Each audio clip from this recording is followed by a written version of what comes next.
Hace muchos años, en las vastas llanuras de Venezuela y Colombia, donde el horizonte parece no terminar nunca y el viento se arrastra como un murmullo antiguo, existe una historia que pocos se atreven a contar en voz alta cuando cae la noche. Se trata de una leyenda que hiela la sangre incluso de los más valientes. Un relato en el que el sonido de un silbido puede ser la señal de que la muerte camina cerca. Esa es la historia del Silbón. Para comprender cómo nació esta figura espectral, es necesario retroceder en el tiempo, hasta una época en que la soledad de los llanos lo envolvía todo. En medio de esa inmensidad desértica, donde la tierra reseca se extendía bajo un cielo interminable, se levantaba una humilde vivienda, la casa de los Salcedo. Era una construcción modesta, con paredes encaladas y un techo de tejas rojas que resistía como podía el paso de las estaciones. A su alrededor, apenas unos cuantos árboles secos ofrecían sombra débil y retorcida, como si también ellos estuvieran cansados de luchar contra la dureza del clima. La vida allí era dura, pero también silenciosa, como si el mismo viento se negara a llevar compañía a ese rincón olvidado. En esa casa vivían 3 personas. Don Lucio, el padre, era un hombre de pocas palabras, endurecido por años de trabajar el llano bajo un sol inclemente. La piel curtida y las manos ásperas eran testimonio de incontables jornadas cazando, sembrando y buscando sustento en una tierra que, más que madre, parecía madrastra. Sus ojos llevaban la resignación de quien comprende que la naturaleza no siempre concede lo que se le pide. Eran ojos que habían aprendido a aceptar la derrota con la misma dignidad que la victoria. A su lado estaba doña Clara, su esposa, mujer discreta y callada, pero de una fortaleza que no se medía en músculos, sino en paciencia. Ella era el pilar silencioso del hogar, la que mantenía el equilibrio entre el carácter recio del marido y la tormenta que ya se gestaba en el corazón del hijo. Atenta a cada detalle, era de esas mujeres que sabían escuchar hasta el silencio, y en más de una ocasión presentía que algo oscuro se cernía sobre la familia.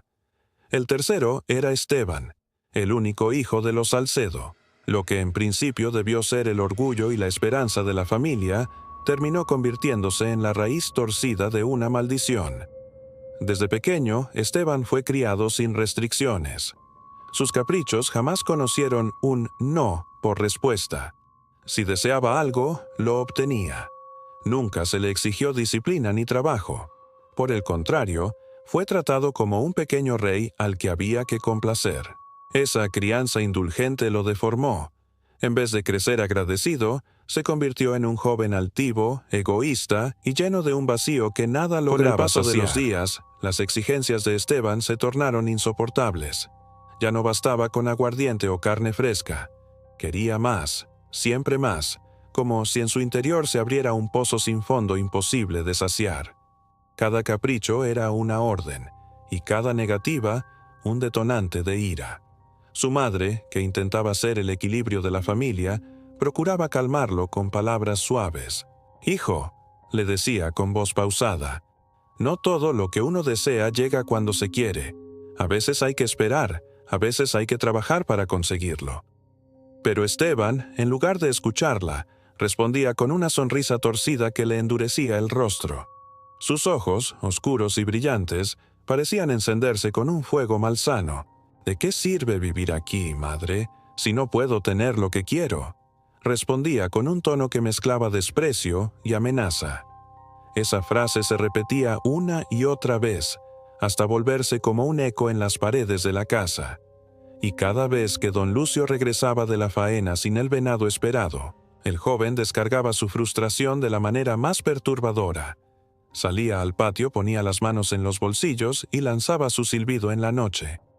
Era un sonido prolongado, extraño, que se arrastraba por el aire como una sombra. Al principio parecía solo un hábito molesto, pero pronto se volvió inquietante. Doña Clara lo escuchaba desde el interior con el corazón encogido.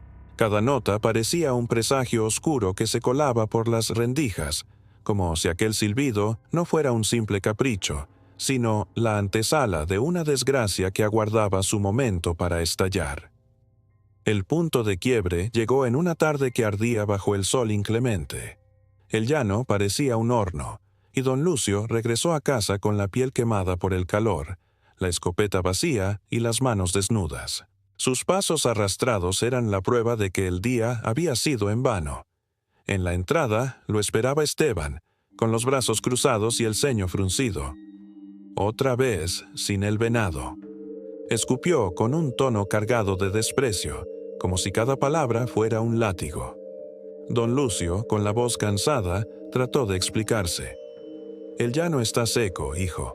No se le puede exigir lo que no tiene. Pero esas palabras, en lugar de apaciguar la tensión, fueron la chispa que encendió la tormenta. Los ojos de Esteban se llenaron de una furia contenida, un odio acumulado durante años de caprichos no satisfechos. Sin pensarlo dos veces, tomó un palo grueso del corral y, con una mirada que helaba la sangre, gritó con todas sus fuerzas. ¿Entonces para qué sirves, viejo? El aire quedó suspendido por un instante, como si hasta el viento hubiera callado para presenciar lo que estaba por ocurrir. Luego vino el estallido. Golpes secos, brutales, resonando contra la tierra, rompiendo hueso y silencio por igual. Cuando todo terminó, el cuerpo de don Lucio yacía inmóvil, y el polvo del corral se había teñido con la violencia del acto. Esteban, jadeante, con el sudor resbalando por su frente, arrastró a su padre sin mostrar remordimiento. Lo llevó hacia la casa, dejando tras de sí un rastro invisible de tragedia. Esa noche, la rutina parecía continuar como si nada hubiera pasado. Doña Clara, con manos temblorosas pero firmes, preparó la cena en la cocina. El guiso burbujeaba en la olla, esparciendo un aroma intenso que inundaba el aire. Sirvió 2 platos con aquel caldo espeso y los llevó a la mesa. Tomó un bocado y frunció el ceño de inmediato. El sabor era fuerte, extraño, diferente a todo lo que había probado antes. Con el corazón palpitando en su pecho, alzó la vista hacia su hijo. ¿Qué carne es esta, Esteban?, preguntó con una calma forzada que apenas contenía la sospecha que le desgarraba por dentro. El muchacho, recostado en la silla, dejó escapar una sonrisa torcida. Sus labios se curvaron en un gesto enfermizo y una carcajada áspera brotó de lo más hondo de su garganta, rebotando en las paredes como un eco siniestro. «La carne que nunca me dieron», respondió con voz grave, casi disfrutando cada palabra. «Ahora sí tengo lo que pedí, y esta noche voy a silbar hasta el amanecer para celebrarlo». Las palabras cayeron como cuchillas en el alma de su madre. En un segundo comprendió la verdad. Estaba cenando con la carne de su esposo, traída a la mesa por las manos de su propio hijo. Un escalofrío recorrió su cuerpo, pero no lloró. Las lágrimas no acudieron, solo una fuerza ancestral que brotó de lo más profundo de su ser. Se puso de pie con dignidad, y con los ojos encendidos de furia y dolor, lanzó una maldición que no nació de la rabia, sino de la justicia. Que tu silbido nunca deje de sonar en los llanos. Que sea tu condena y tu aviso, para que todos sepan que llegas y nadie te quiera recibir. Que el viento te arrastre de un rincón a otro, pero que jamás te dé descanso. Las palabras retumbaron como un trueno invisible. Esteban, por un instante, perdió la sonrisa. El ambiente en la casa se volvió pesado, como si una presencia oscura hubiera descendido sobre ellos.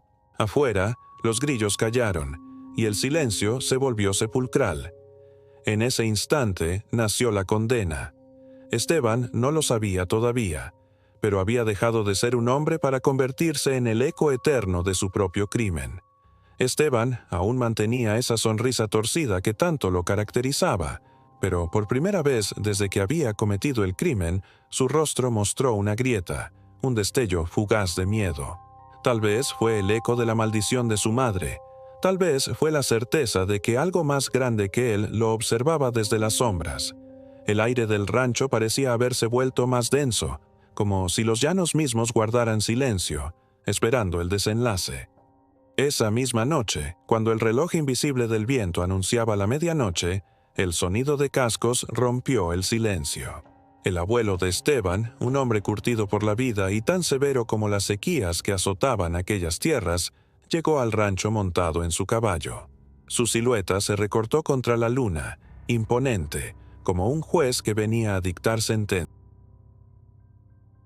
Al entrar y ver la escena, el plato aún servido, la expresión de la madre endurecida por la tragedia y el nieto con esa sonrisa desquiciada, no necesitó preguntar nada.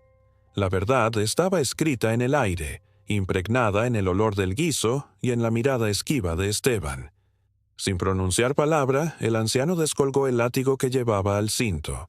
Era un instrumento de cuero endurecido por el sol y los años, usado antes para arriar ganado, pero esa noche se transformó en un instrumento de justicia. Se acercó al muchacho y descargó el primer azote con una fuerza que resonó en la habitación como un trueno. Esteban gritó, pero no de arrepentimiento, sino de dolor y rabia contenida.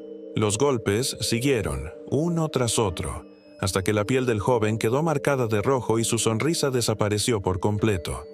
En su lugar, el miedo se instaló en sus ojos. Pero el abuelo no buscaba solo castigo físico. Cada azote era un recordatorio de la traición cometida, una cicatriz que debía llevar hasta el fin de sus días. Finalmente, cuando la respiración del anciano se hizo pesada y el látigo quedó manchado con el sudor y la sangre del nieto, arrojó a sus pies un saco áspero y viejo, de los que se usaban para guardar huesos y sobras de la cacería. El sonido seco que hizo al caer sobre el suelo fue como un sello inquebrantable. «Cárgalo contigo siempre», ordenó con voz grave, como si hablara en nombre de los propios llanos.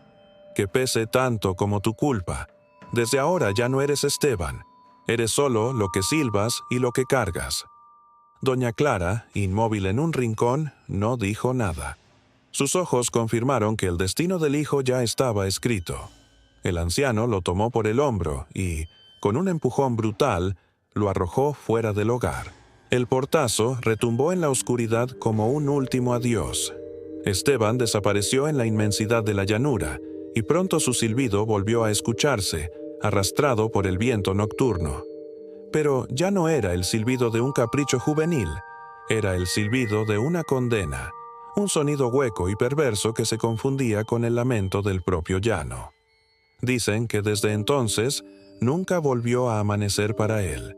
Lo que retornó al llano no fue un hombre, sino una aparición macabra, una figura esquelética altísima cubierta con harapos que colgaban como piel podrida con un sombrero raído que apenas ocultaba un cráneo alargado y unos ojos encendidos como brasas que jamás parpadean. A la espalda siempre lleva aquel saco maldito, que se mueve con vida propia, como si dentro cargara huesos, calaveras y restos de las víctimas que ha ido cosechando en su andar eterno. Y lo anuncia, inevitablemente, el mismo silbido de su juventud. Un sonido que asciende y desciende con cadencia calculada, como si cada nota marcara los pasos que faltan hasta encontrarte. La gente asegura que si escuchas ese silbido demasiado cerca, en realidad está lejos. Pero si lo oyes lejano, ya lo tienes detrás de ti. Nadie ha logrado escapar de esa trampa sonora. Una vez que el silbido entra en tus oídos, se instala dentro, late con tu corazón, respira con tu aliento, hasta que el silbón decide soltarlo. El espectro vaga sin descanso por las noches, siempre en busca de los hombres violentos, de los hijos ingratos que desprecian a sus padres, de los que levantan la mano contra su propia sangre. Los persigue sin tregua, durante horas, incluso días, hasta que el peso del saco que carga se convierte también en el peso de la culpa de aquel a quien ha elegido como presa. Y cuando el silbón finalmente se planta frente a ti, ya no hay plegaria, ni rezo, ni promesa que pueda salvarte. Solo queda escuchar el silbido, esperar el crujido del saco que se abre y resignarte a ser parte de su carga eterna. En los llanos cuentan que su silueta se confunde con la sombra de los árboles secos y que los perros son los primeros en presentirlo.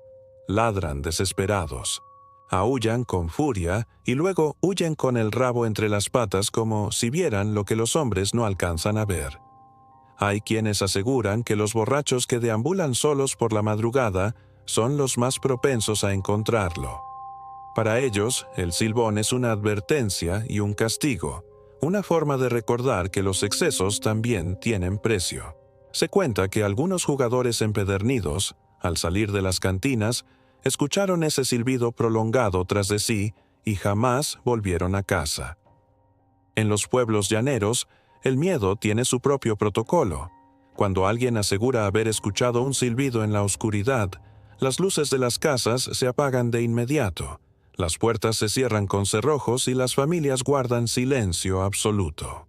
Nadie, absolutamente nadie, se atreve a responder o a silbar de vuelta, porque hacerlo sería invitarlo a entrar. El silbón no necesita tocar puertas ni ventanas. Basta con que su silbido se instale alrededor, como una serpiente invisible, para que el miedo haga lo suyo. Y cuando la voluntad de la víctima se quiebra, él aparece y la arrastra dentro de su saco inmortal. Así nació una de las leyendas más temidas de los llanos, un relato que ha sobrevivido de generación en generación. Los ancianos lo cuentan a los niños no solo como historia, sino como advertencia.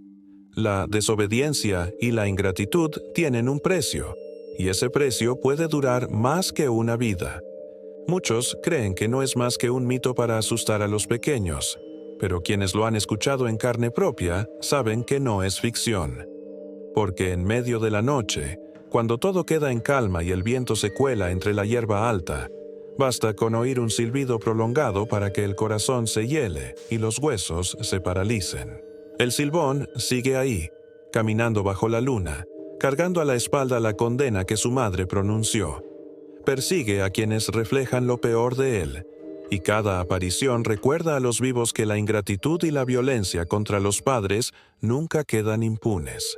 Por eso, hasta el día de hoy, su historia se mantiene como el relato de terror que nadie se atreve a escuchar cuando cae la oscuridad.